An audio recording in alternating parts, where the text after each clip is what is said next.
There we go. Good morning to day 2 of the Grow Alberta Symposium. Welcome and thank you. Our first speaker today is Mr. Ian Sprague, owner of Beacon's Birdhouse and the director of Beacon's Safe House. And without further ado,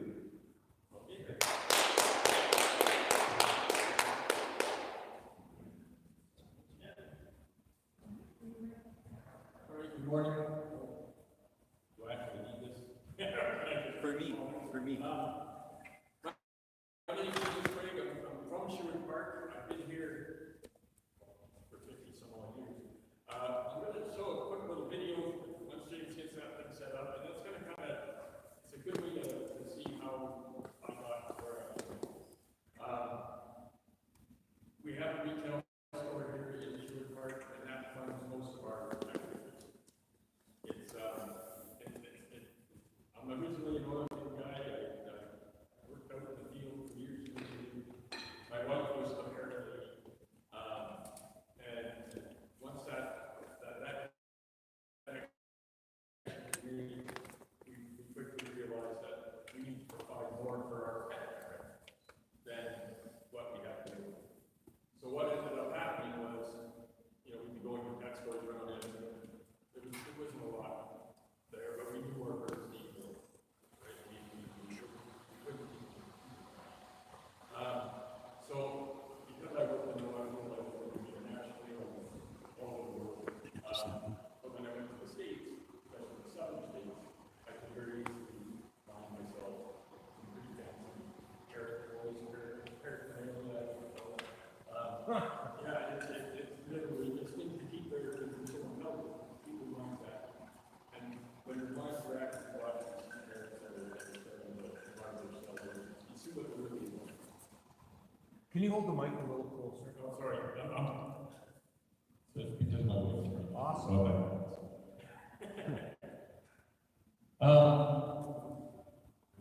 Am I too close? Perfect. All right. Sorry, that seems really loud from where I'm standing. You're going to get it to play. Yeah, hold on. Getting there.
video everywhere I go. Sorry, keep losing money. But this is the video that I show just so people can kind of get an idea of what's going on out there. We currently at Mika Steakhouse have around 200 parents that are looking for homes. It's just out of Edmonton. There's another group we work closely with in Vancouver, Greyhaven. They probably have 75 to 80 parents at any given time. And with the rest of it, we're trying to keep parents in the wild, not in captivity. So that's what started everything for me to furthers. After that, it was the way, how do we fund all this? I made the decision right away. I'm jumping out of the oil field. I'm not doing this anymore. We're gonna try to figure out a way to do something for parents in therapy. Unfortunately, we realized quickly that there's just as much of a need here at the moment as there is in the Caribbean, and we will figure out the Caribbean later. So slowly but surely, birds were coming from us from all over, all the different conditions. Some of them are horrible conditions, some of them are in decent condition, but kind of mentally broken. So we've had to, and this was all in my house. And so if you would ever drive by my house a couple of years ago, you could probably feel it. So there was probably close to 150 birds that screamed in your face. So eventually, through the help of the store, we managed to get the word out about the blind parents. So we used the store as kind of our soapbox. Whenever anybody comes in to buy a bag of bird seed or comes into buy a bird house for their backyard bird or want to buy something for their pet bird, we hit them pretty hard with this stuff. Just let them know, that's really great, but you might got a bird, maybe he wants to have a bigger cage, maybe he wants to eat it. So it's a way for us to keep the welfare thing going and actually be able to fund it. This is the rehoming center. I think if you scroll down, James, you can see some of the birds that are there. And you'll see that they're all in different types, different things. Lately, it's been budgies in the Edmonton area that we've just been steady. Every day, a phone call, there's a budgie, there's 2 budgies, there's 5 budgies. We can't look after them anymore, or we found it in our backyard, or whatever the story is. So we have quite a few budgies right now looking for homes. And then there's all these guys. You'll notice at the end there's that gray parrot, rather destructive behavior. That is, again, that's life in captivity. You lock people up, they do crazy things. You lock birds up, they do crazy things. Same intelligence. There's a bunch of studies on avian intelligence right now, and they're finding out that, funny thing, the brain structure is different, but it all works the same. So when you were looking at anti-anxiety medication that people would take so they can cope with life, you give anti-anxiety to parents and it helps them cope with their life. So it's all the same. So we're not alone at the top of the intelligence scale, right? So these guys are very human-like. James has met a few of them when he's come over to Steakhouse to see things. They recognize you right away if they know you. There's a couple that, they know what the camera is, so they're either the camera shy or they're camera hogs, or they love it, right? And they like the novelty of visitors. That was something that we were unclear of when we first started out. Do we want to have these guys in the store? There's people and kids and there's stuff, and is it fair to the birds? Some of the birds really get off on it, they really like it, and other birds that not so much. So over the years, with this still going on in my house, and the store was it was 1,200 square feet of grant space. I had as much stuff as I could possibly fit in this little retail store, and my wife worked in there. the same, but there wasn't an urgent there at that time. But slowly but surely, and there was a time when we were going to quit. I think it was every Tuesday, before COVID. That was it. We're not doing this anymore. It was too hard.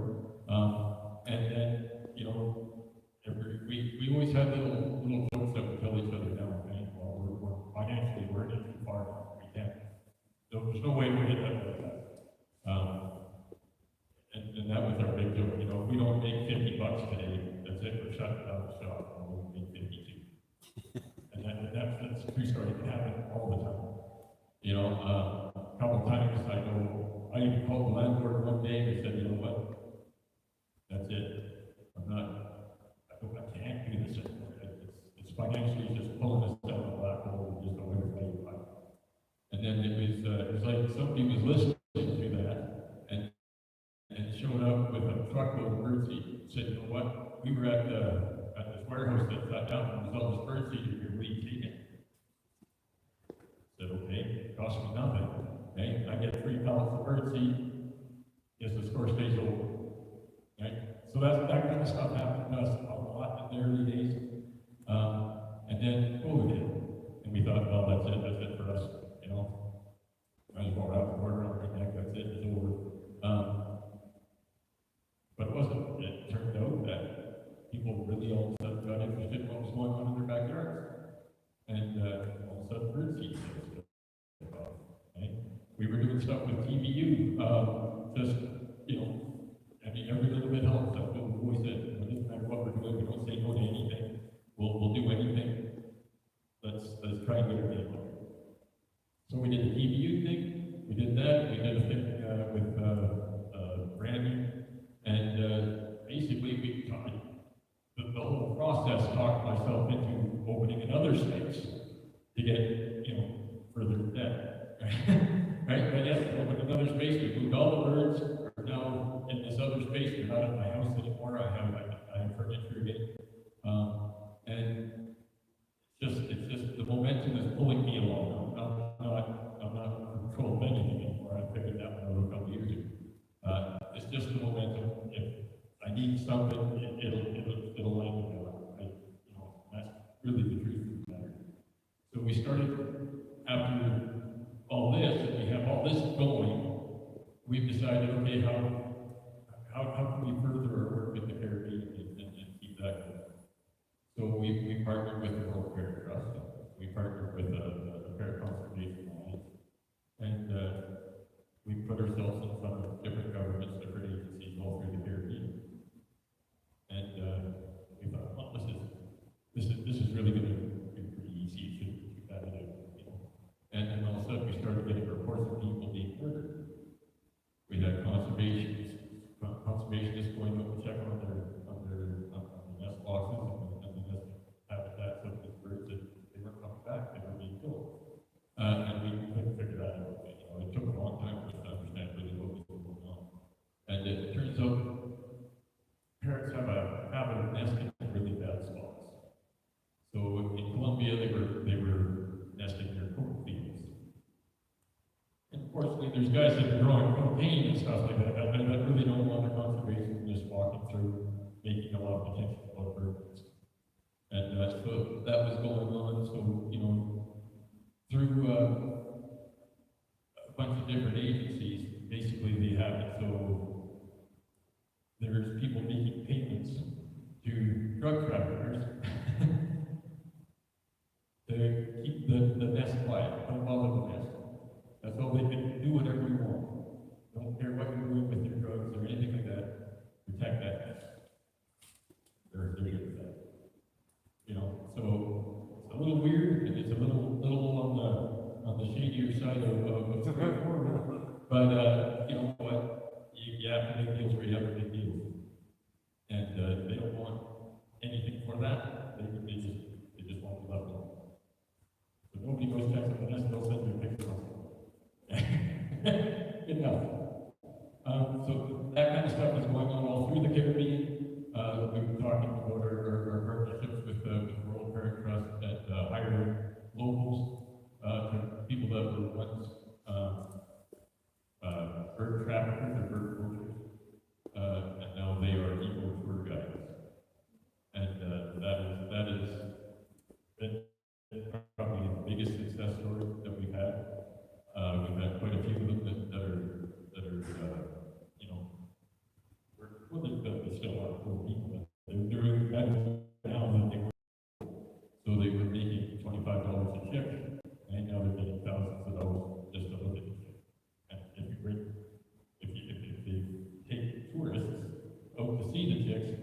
they get money plus they get tips, right? And so it's been a win-win, and birds are staying along. And that's been a kind of an ongoing thing that we've been able to maintain pretty well, all through birds. So pretty much every cent that is going through these guys is going either into Safe House, and any surplus to Safe House goes through our partnership with the World Fair. So that's basically been our journey. We're still growing, we're still learning.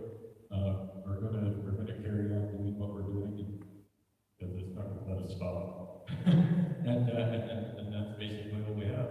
So thanks for listening to our story. Questions? Yes.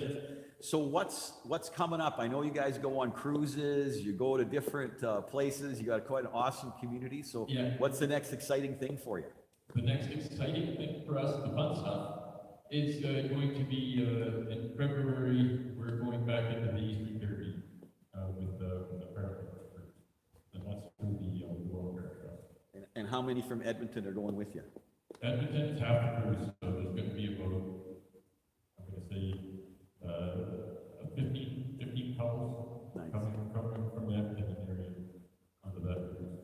Awesome. And then just to set a little line, in 2025, there is going to be a Ecos Safe House tourism thing. So we haven't decided where we're going yet. I think it's going to be Costa Rica, the Copper Cover project, and we're going to take down, I think, about 50 people, 20 people, and they're all going down the Copper Cover project. So that's going to be next year. We haven't released that yet, but that's coming up. It's better to get people up in front of these animals, they can see the wild, and they as soon as you see that in nature, there's no going back. You have to take one keep the birds flying. So that's it for me. Well, thank you very much, guys. Tell them about your wife's parrot and how old it is. Oh, yeah, Jocko. Jocko, so my wife is, not here, I can tell you, she's in her 40s. And Jocko has been with her all her life. So Jocko is now probably getting around 60 years old. He's an African gray parrot. He's mainly French, but he's kind of like the old, he talks a little less. Yeah, no, it's amazing, but they are very long lived. And some of the French biologists in Costa Rica that we're going to go see, you took us to a nesting site of a monk olive tree. And he's gone up, to climb on the tree to check the nest site, make sure the chicks are doing okay, and all this other kind of stuff. But they said that nesting site is over 500 feet. So does he fly? Jocko? Or Your parrot. yeah, all our birds fly. So what's the most profound, memorable thing that's an indication of the intelligence in your experience? In my experience, to see their intelligence is, from a human point of view, is when you see them figuring out things like how to open doors, and helping themselves with food. When you see them, and when they're working, a friend of mine runs a bird park in the UK, and he has Kia parrots, and they pick up litter. That's their job. So, so when people are walking through the park, if they drop a can or a paper cup or something like that, Kias will come and pick it up, and they'll take it to a trash can. When the trash falls in the garbage, they get a reward. Oh, wow. So they've gotten to the point now where they've figured out that that's how that works. So they will intentionally knock things out of your hands. So if you're walking through the park with a cup in your hand, a bird will fly over, land on your hand, hopefully it startles you enough to drop the cup. Then they'll pick it up and take it. That must be a fun game with the seagulls and the crows, eh? Absolutely. They take it out of the garbage can. Well, and you think it's funny, right? But guess what? In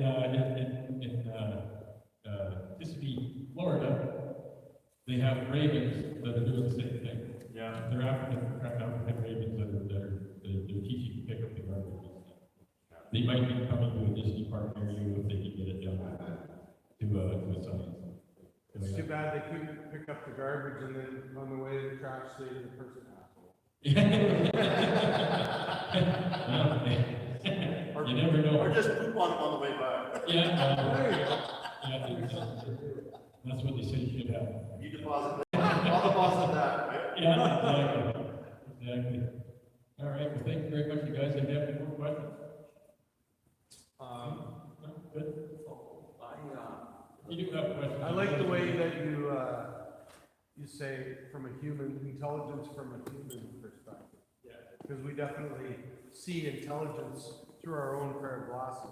Well, and that's something that, I get into fights a lot with other animal professionals, right? So there's a thing in the training world called anthropomorphism.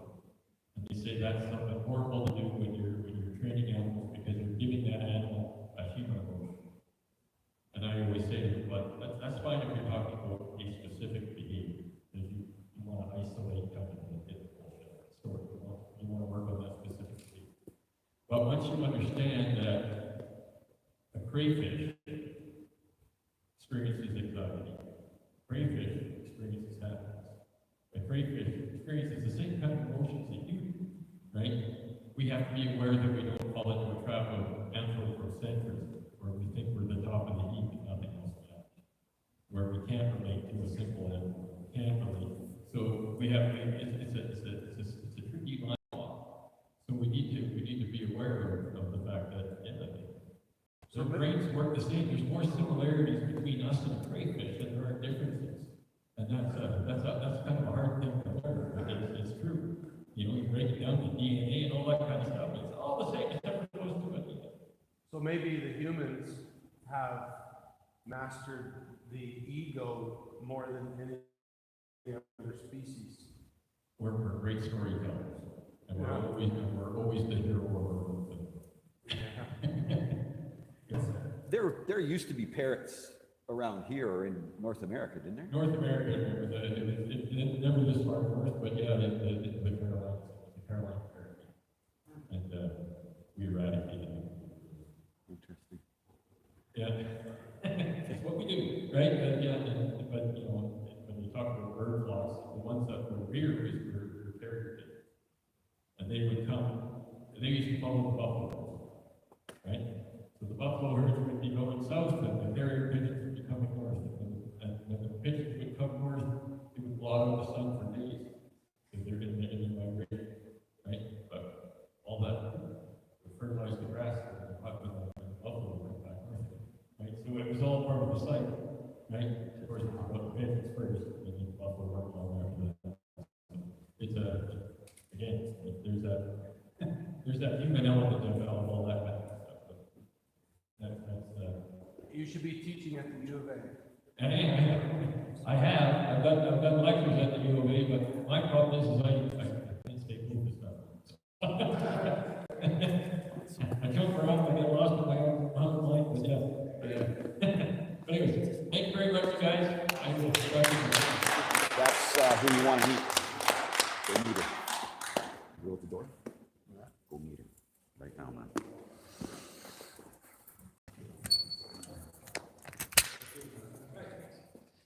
Yeah, to me in. Now we have Catherine Brown.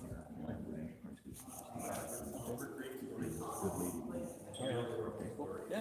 Because that's all they want. Oh, yeah, that's where I came from. Yeah, let me get here.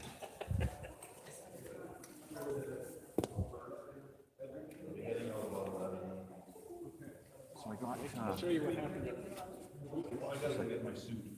so I've got Catherine Brownlee here. Okay, yes.